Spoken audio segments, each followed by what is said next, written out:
ආයුබෝවන් යාළුවනේ මම ක්‍රේෂා. අපි අද මේ ගැටලුව විසඳමු. ඉස්සෙල්ලාම අපි මේක කියලා බලමු. රජයේ පාසලක පළමු වාර පරීක්ෂණය ආරම්භ වූයේ මාර්තු 18 බ්‍රහස්පතින්දාය. මාර්තු 23 වනදා රජයේ නිවාඩු දිනයකි. වාර පරීක්ෂණයේ දින 6ක් පැවැත්වුණි. වාර පරීක්ෂණය අවසන් වූ දවස කවදාද?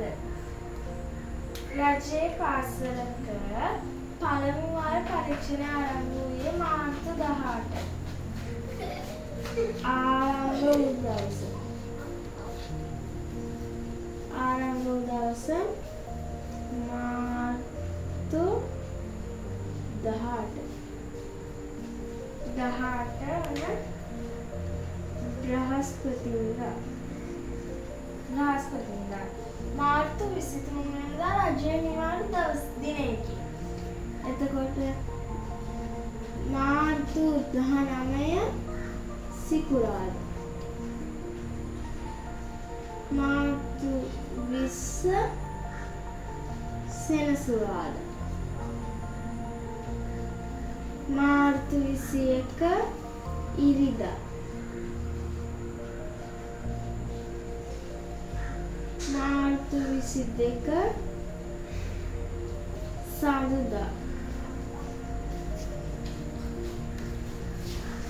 මාර්තු 23 අඟහරුවාදා. මෙදා තමයි නිවාඩුව, රජයේ නිවාඩුව. 23 වෙනිදා රජයේ නිවාඩු දිනයේ වාර පරීක්ෂණයේ දින 6ක් පැවැත්වුණා.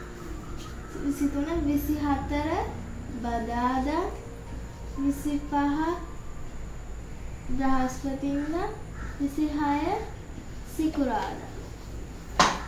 එතකොට 1 2 3යි 1 2 3 4 5 6 7 8. මෙතන 8ක් තියෙනවා. අපේ සෙනසුරාදා ඉරිදා ඉස්කෝලේ නැහැ.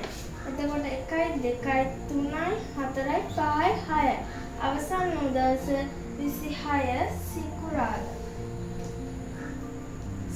ස්තුති සුබ දවසක්.